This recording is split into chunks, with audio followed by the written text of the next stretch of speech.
when we get old, our old age, many of us die of diseases. And sometimes, unfortunately, being a priest, I have seen and met and served the people who die out of their illness, such as cancers and other forms of diseases.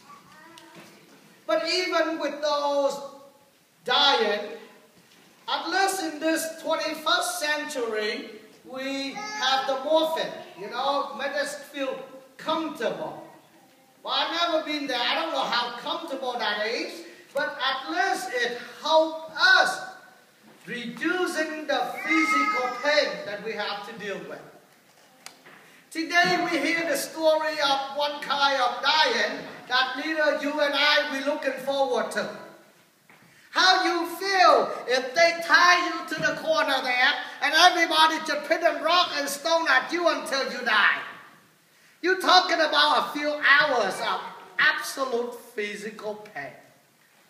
Not only the physical pain, but the emotional pain. The embarrassment that have to deal with that. The one to be able to see the people who throwing rock at you is quite painful itself. Probably for those people, they would wish just go ahead and kill me. Just go ahead and shoot me. Cut my throat. Whatever it needed, just go ahead and help me to die. Quicker, faster. That's the scene in the gospel today that you and we just heard. Early in the morning, just like a Sunday morning, very quiet, very nice. People was listening to Jesus. And talking about early in the morning. Let me tell you, this is 10:45. This is not early in the morning. This is very late in the morning. This is late. Back in my country, and the same with the Judaism tradition, the late Sunday morning Mass means 7 o'clock.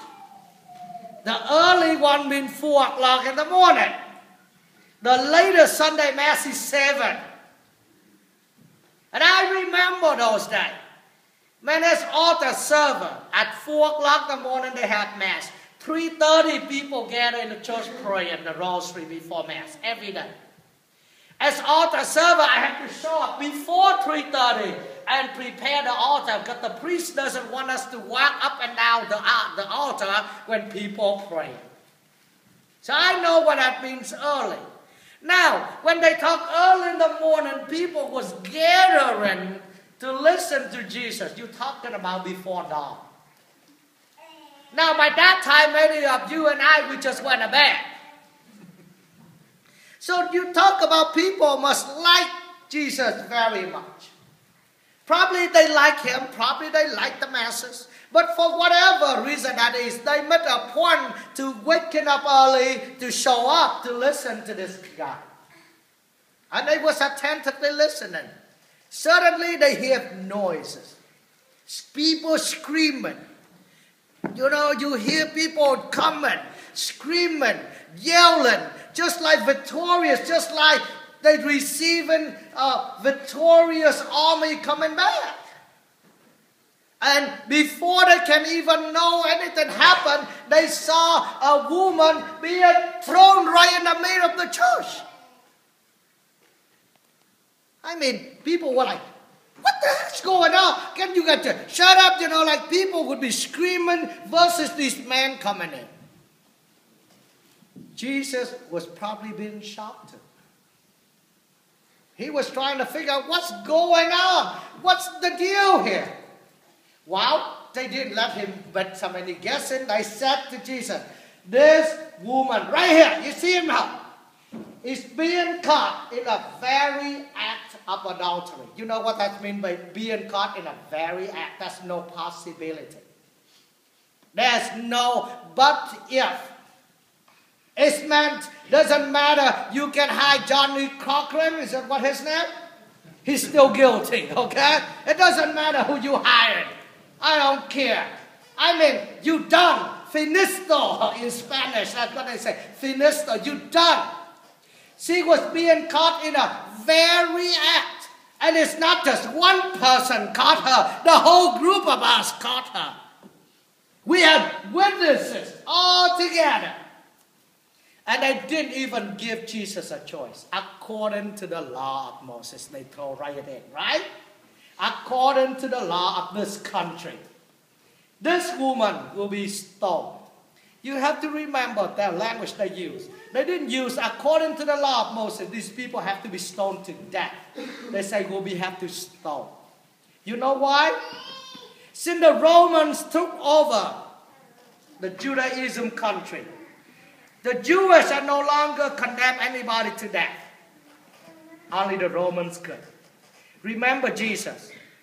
Pilate tell the people to take Jesus out and condemn according to the law. But what do the scribes, the Pharisees answer Pilate? We could not condemn anybody to death. That's why we need you to send out the verdict. Yes, the law of Moses says you can stone this woman to death, but they leave the part to death away. So that when Jesus, neither way Jesus answered, he'd be in trouble. They may say, yeah, go ahead. That's the law of Moses. Took her out, stoned her to death. Jesus is guilty to versus the Roman, right? Who gave you the power to condemn people to death. And if Jesus said, no, you can't do that. And they say, wow, now you go against the law of Moses. That's how they got Jesus. Man, they was thinking this time, Jesus, you get nowhere else to run. You done. You in our hands. You done. We're going to get you one way or another. Quietly, Jesus sit down and write. That's what the Romans normally do. Before they hand out the verdict, they sit down and they write the verdict on a sheet of paper. And they hand that verdict down. Jesus sit down and wrote, not on a sheet of paper, but it's on dirt. I like that. He write on dirt and not, on cement. You know why? You can erasable. Am I right? On dirt, you just use your feet and you just swallow it around, you're done. Not on cement, not on a sheet of paper. But whatever he wrote, it doesn't matter. People has been spent thousands of years and doing that. I don't care what he wrote. The bottom line is they keep asking for the answer. The verdict. Come on, Jesus, hand down the verdict. Jesus looked up and here, you want the verdict? You got one. Any of you sinless, throw the first stone. And man, I would love to be there to see the scene. When they coming in, they were like, yeah, come on, woman, come on, you're going to die. And they were screaming like victorious. Now they say, let me go. Don't tell anybody. Shh. Quietly, shamefully leave it. Once nobody around to know I'm leaving. They're just like, oh my God. And then, shh. And I was like, you better not look in front because I'm leaving. And lucky back then they didn't have high heels, They turn off their high heel and walk like, but no noise at all. Now turn to this woman. She probably doesn't know who Jesus is. But one thing she does know, this guy got power. Am I right? This guy got power. A lot of them, actually. Man, he only say one thing, and every of my accusers, take off, would tuck their tail behind their legs, and quietly run. I don't know who the heck this guy is, but he for sure got a lot of power. And now my life is in his hands. My life is in his hands. In English, they do the translation. Jesus look up and say, where are they? I don't like the words they or them. Where are they? In Spanish and Vietnamese, the translation is, where are your accusers? It's different from where are they? They could be the people who just tag along and having fun. You know what I mean? What we call the peer pressure group. No, the word in Spanish and Vietnamese say, where are your accusers? Where's the people who bring you here? They condemned you. Jesus, that's why Jesus asked that. The woman said, I don't know. They all gone. You can feel her, how you use the word, alleviation. When Jesus said, I don't condemn you. Not just she got away from her physical death, but I mean she got away with everything. Because of I don't condemn you. How many times in your life and my life we may have been the accusers to our brothers and sisters? How many times in our life we have been that woman, probably not commit an adultery, but unfaithful to God in different ways, and in different promises we have made to God? But unlike any accusers out there, Jesus looked at you and I, he said, what? I don't condemn you. Isn't that so great, my dear friends? You know, as this coming weekend will be Passion Sunday, the Palm Sunday, and then Holy Week to follow. Next Tuesday, I will be in Savannah for the Chrism Mass. I don't know what that is, but that's where all the priests have to gather with the bishop. That's mandate to renew the promise of obedience and to do bishop bless all the oils where they would use for sacraments. And the bishop invite all the people, and you could come. But even that, Father Isidore has agreed that he will stay home on Tuesday. So next Monday, not this coming, not tomorrow, but the following. Monday, Tuesday, and Wednesday, I will be available for reconciliation, of course, anytime during the day. But on the evening from 6 to 7 o'clock, the church will be open. It's for you to come, stand in the presence of God, so God can tell you, I don't condemn you. Come anytime. Or you can give me a call, Father Isidore's a call, and say, I just want to reconcile with God. I just want to stand in presence of God. And through the minister of the church, when God can tell me I don't condemn you at all. I don't. And God can set us free. And we hope and we pray that you and I can feel the same elevation. What is the word? Alleviation. Alleviations the same woman felt. The freedom, the joys, the one that we walking in there or being thrown into the middle with total shame and leaving it with total joys. Total victorious that God alone can give.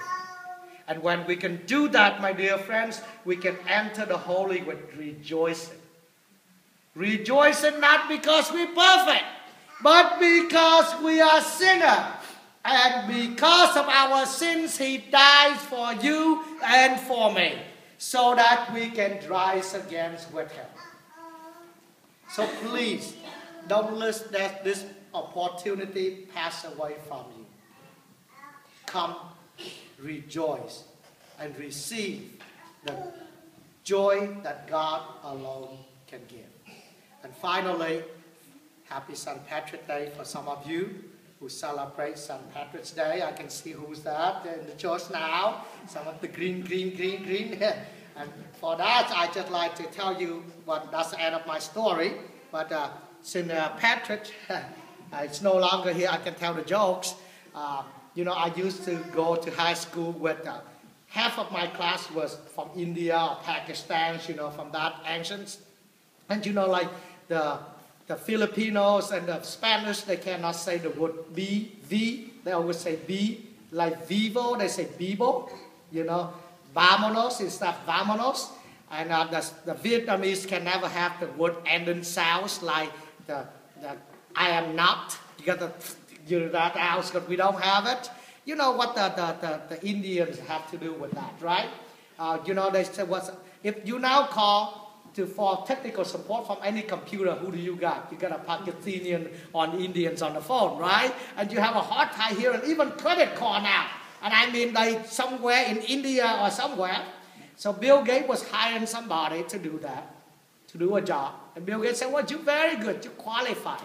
Let me ask you a question. You have to make for me a sentence with 3 colors, green, yellow, and pink. And then I will let you have the job. The guy think for a little while, he said, I got it. The guy go on and said, well, as I'm waiting for the phone to go, green, green, green, green. And when the phone go green, green, green, I pick up the phone and I say, yellow.